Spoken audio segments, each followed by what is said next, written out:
మీరు ఇంజనీరింగ్ చేశారా? జాబ్స్ కోసం సెర్చ్ చేస్తున్నారా? 3600 మందికి పైగా స్టూడెంట్స్ కి జాబ్స్ వచ్చేలా చేసిన కోడ్ జ్ఞాన్ 100 డేస్ సాఫ్ట్వేర్ కోర్సులో జాయిన్ అవ్వండి. మీ కెరియర్ ని బిల్డ్ చేసుకోండి.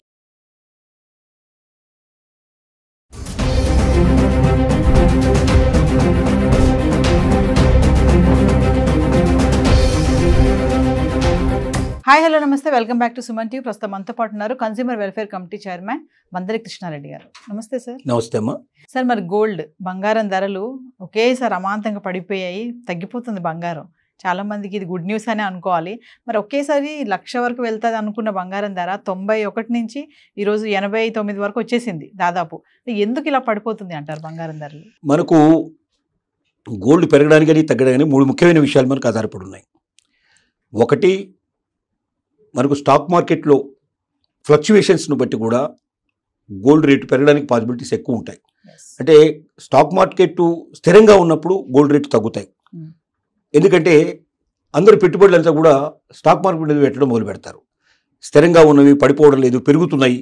స్టాక్ మార్కెట్ రోజు రోజుకు పెరుగుతుంది అంటే కొన్న స్టాకు వాల్యూ పెరుగుతుంది. వాల్యూ పెరిగినప్పుడు ఇంకా ఇన్వెస్ట్ చేయడానికి ప్రయత్నం చేస్తాడు, నమ్మకం పెరుగుతుంది. సో అలాగే ఇన్వెస్ట్మెంట్ పెరిగిపోతుంది కాబట్టి ఇన్వెస్ట్మెంట్ అంతా అటువైపు వెళ్ళిపోతుంది. అంటే స్టాక్ మార్కెట్లో ఫ్లక్చువేషన్ లేకుండా స్థిరంగా ఉన్నప్పుడు పెరుగుతున్న దశ మనకు ఎక్కువ కనబడి ప్రతిరోజు పెరుగుదల కనపడినప్పుడు, లేదా వారంలో ఎక్కువ రోజులు పెరుగుదల కనపడినప్పుడు, మొత్తం మీద యావరేజ్గా మంత్లో కానీ సంవత్సరంలో కానీ ఎక్కువ పెరుగుదలకు అవకాశాలు కనపడినప్పుడు అటువైపు డబ్బు ఎక్కువగా ఇన్వెస్ట్ చేస్తారు. కాబట్టి గోల్డ్ మీద తక్కువ ఇన్వెస్ట్ చేస్తారు. గోల్డ్ ఎక్కువ కొనరు కాబట్టి ఆటోమేటిక్గా డిమాండ్ అండ్ సప్లై, డిమాండ్ తక్కువ ఉన్నప్పుడు సప్లై ఆటోమేటిక్గా పెరుగుతుంది. కాబట్టి ఆటోమేటిక్గా రేటు తగ్గే అవకాశాలు ఎక్కువ కనబడతాయి. రెండోది, భూమి మీద పెట్టుబడి పెట్టడం ఎక్కువైనప్పుడు కూడా, స్థిరాస్తుల మీద పెట్టుబడి పెట్టినప్పుడు కూడా ఎక్కువగా తగ్గే అవకాశాలు ఉంటాయి. అంటే గోల్డ్ వైపు ఎక్కువ చూడరు, ఎక్కువ స్థిరాస్తుల మీదకి వెళ్తారు. స్థిరాస్తుల్లో ఈ మధ్య ఫ్లక్చువేషన్ రావడానికి ఒక ముఖ్యమైన తీర్పు, సుప్రీంకోర్టు తీర్పు దీనికి ఉపాదానంగా చెప్పుకోవచ్చు. కొన్ని నెలల క్రితం, ఒక నెల నుంచి అంతకుముందు సుప్రీంకోర్టు ఒక గొప్ప తీర్పు, ఒక రియల్ ఎస్టేట్ మరుపు ఒక తీర్పు చెప్పింది. ఏమిటా తీర్పు అంటే, ఏదైనా ఒక ప్రాపర్టీని మనం కొనడానికి ఒక అగ్రిమెంట్ చేసుకోవడం, ఒక ఒప్పందం ఎంఓయూ చేసుకోవడం కానీ, లేకపోతే అగ్రిమెంట్ చేసుకోవడం కానీ, లేదా అది రిజిస్టర్డ్ కానీ అన్రిజిస్టర్డ్ కానీ ఒక స్టాంప్ పేపర్ల మీద రాసుకొని, నేను ఈ స్థిరాస్తి కొనదలుచుకున్నాను, మొత్తం డబ్బు నేను ఇప్పుడు ఇవ్వలేకపోతున్నాను, దీంట్లో 10%, 20%, 30%, 50% ఎంతో కొంత పర్సెంటేజ్ ఇప్పుడు నేను పే చేస్తున్నాను. ఈ పే చేసిన డబ్బు కాక మిగిలిన డబ్బుని నేను ఇన్ని నెలల్లో, ఇన్ని సంవత్సరాల్లో, లేకపోతే ఇంత టైం లోపల నేను ఇస్తానని చెప్పి వాళ్ళు ఒక ఒప్పంద పత్రం రాసుకుంటారు. ఈ ఒప్పంద పత్రం రాసుకున్న తర్వాత ఇతను ఆ చెప్పిన టైంలో డబ్బులు చెల్లించే కాలం ఆ భూమి మీద ఇతనికి ఒక హోల్డింగ్ ఉండేది గతం లోపల. అంటే భూమి అతను వేరే వాళ్ళకి అమ్మడానికి వీల్లేదు. అతను విట్నెస్లతో సహా అతను రాసినటువంటి ఏదైతే అగ్రిమెంట్ ఉందో ఆ ఒప్పంద పత్రానికి అతను కట్టుబడి ఉండాలి. అవతల ల్యాండ్ ఓనర్ ఎవరున్నారో వాళ్ళు కట్టుబడి ఉండాలి. కొనుక్కునే వాళ్ళు కూడా ఇన్ టైంలో, నిర్ణీత టైంలో వాళ్ళకి డబ్బు చెల్లించి వాళ్ళు తీసుకొని కంప్లీట్ చేసుకొని బయటపడేది. మొత్తం అంత డబ్బు పూర్తి చేసుకొని రిజిస్ట్రేషన్ చేసుకొని తనదనిపించుకునేవాడు ల్యాండ్ని, ఆ ల్యాండ్ కానీ లేకపోతే ఆ ప్రాపర్టీస్ కానీ తనదనిపించుకునేవాడు. ఇప్పుడు కొత్తగా వచ్చిన ఈ జడ్జిమెంట్ ప్రకారం ఏమవుతుందంటే, ఓన్లీ సేల్ డీడ్ చేసుకున్న వాడికి మాత్రమే భూమి మీద హక్కు ఉంటుంది. సేల్ అగ్రిమెంట్ చేసుకున్న వాళ్ళు కానీ, ఒప్పందాలు రాసుకున్న వాళ్ళు కానీ, వేరే రకమైనటువంటి ఎంఓయూలు చేసుకున్న వాళ్ళు కానీ, ఇంకెలా చేసుకున్నా ఆ చేయించుకున్న వాడు ఎవరైతే కొనుక్కోదలుచుకున్నాడో, ఎవరైతే తీసుకోదలుచుకున్నారో, ఎవరైతే అడ్వాన్స్ పే చేశారో వాళ్ళకి ఆ భూమి మీద హక్కు రాదు. వాళ్ళు కట్టిన డబ్బుల మీద మాత్రమే హక్కు ఉంటుంది. అంటే వాళ్ళు ఎవరికైనా అమ్ముకున్న అవతల వాడు ఈ ప్రామిస్ చేసి ఇక్కడ ఈ భూమి ఇవ్వకుండా వేరే వాడికి అమ్ముకున్నా, లేకపోతే అది తను సొంతానికి ఉంచుకోదలుచుకుని నేను అమ్మదలుచుకోలేదని చెప్పినా, దాని లోపల భూమి మీద నాకు హక్కు ఉంది, నా భూమి నాదే అని చెప్పి కోర్టులకు వెళ్ళినా సుప్రీంకోర్టు జడ్జిమెంట్ ప్రకారంగా నీకు ఆ భూమి మీద హక్కు రావడం లేదు, నీకు ఆ ప్రాపర్టీ మీద హక్కు రావడం లేదు.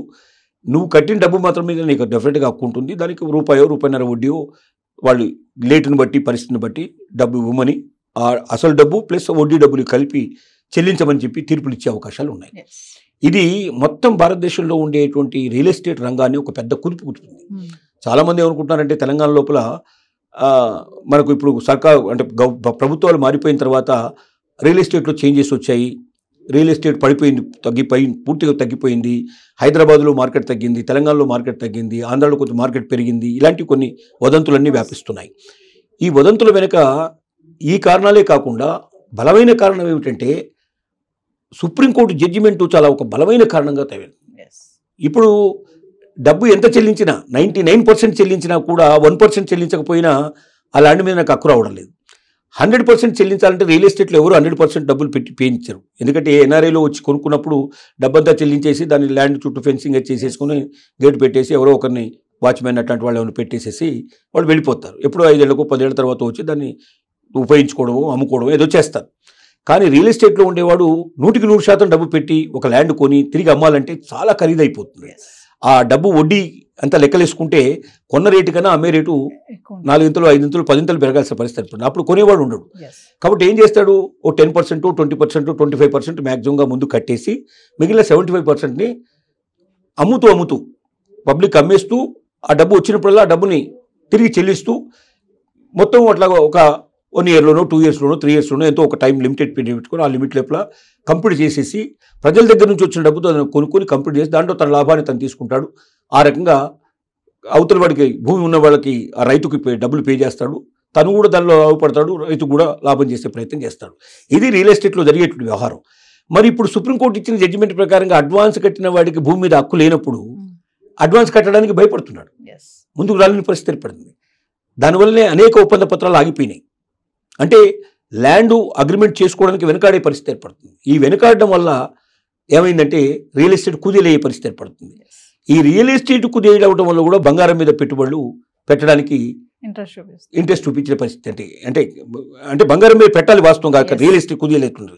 మూడోది ఏమిటి మనకు జరిగేది, మూడోది అసలు ముఖ్యమైనది ఏంటంటే అక్కడ మనకు భూమి ఉంది, రియల్ ఎస్టేట్ ఉంది. అంటే రియల్ ఎస్టేట్ ఒకవైపున, రెండోది మనకు స్టాక్ మార్కెట్లో రెండో వైపున. ఇప్పుడు మూడోది మనకి ఏం చెప్తున్నా కనబడుతుందంటే ట్రంప్కు సంబంధించినటువంటి మనకు వివాదం ఒకటి కనబడుతుంది. అంటే డాలర్ ఇక్కడ విషయం. డాలరు బలపడ్డప్పుడు బంగారం రేట్లు ఎక్కువ ఉండే అవకాశాలు ఉంటాయి. డాలర్ స్థిరంగా ఉంటుంది, బలంగా ఉంటుంది అనుకున్నప్పుడు బంగారం రేట్లు ఎక్కువ పెరుగుతాయి. బంగారం మీద ఎక్కువగా వాళ్ళు ఎక్కువ పెట్టుబడి పెట్టే అవకాశం ఉంటుంది ప్రపంచంలో ప్రజలు. కానీ డాలర్ పతనమైనప్పుడు ఏమవుతుందంటే ఆటోమేటిక్గా ఇతర దేశాల్లో ఉండేటువంటి రూపీస్ బలపడతాయి. అంటే వేరే వాళ్ళ మారక ద్రవ్యాలు అవుతున్నాయో మారకంగా మనకు రూపీ అంటున్నాం, ఇంకోరు పౌండ్ అంటున్నారు, ఇంకో రకంగా అంటున్నారు. ఒక్కో దేశంలో ఒక రకమైన మారకం విలువలు ఉంటాయి.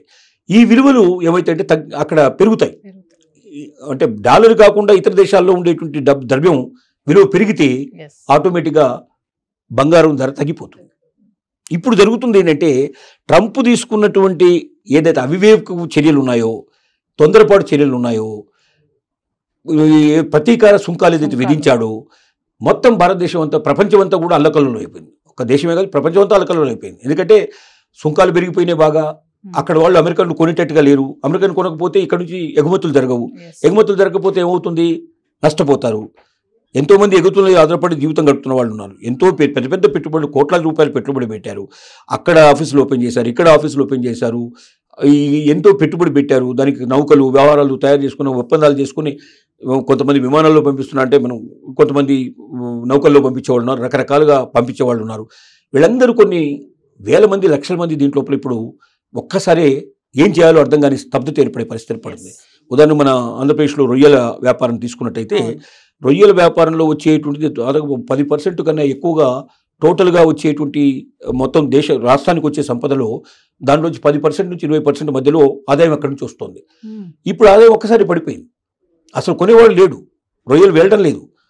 మరి రొయ్యలు అక్కడికి వెళ్ళకపోతే ఇక్కడ లోకల్ వాళ్ళు కొనాలంటే అంత కాస్ట్ పెట్టి ఇక్కడ కొనే పరిస్థితి ఉండదు. అంటే ఆటోమేటిక్గా డ్రాస్టిక్గా కాస్ట్ తగ్గిపోతే నష్టాల బారిలో పడిపోతారు. ఇంకా అసలు వ్యాపారం చేసేవాళ్ళు ఉండరు.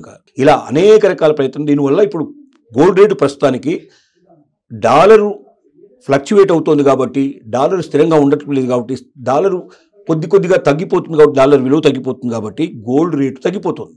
మళ్ళీ డాలర్ ఒకవేళ ఇప్పుడు అంటున్నారు ట్రంప్లో మార్పు వస్తుందని, ట్రంప్ ఈ వారం 15 రోజులు ఒక డెసిషన్ తీసుకోవచ్చని, కొన్ని సుంకాలు రద్దు చేయొచ్చని, కొన్ని దేశాలు మినాయించవచ్చని రకరకాల వార్తలు వస్తున్నాయి. Thank you sir.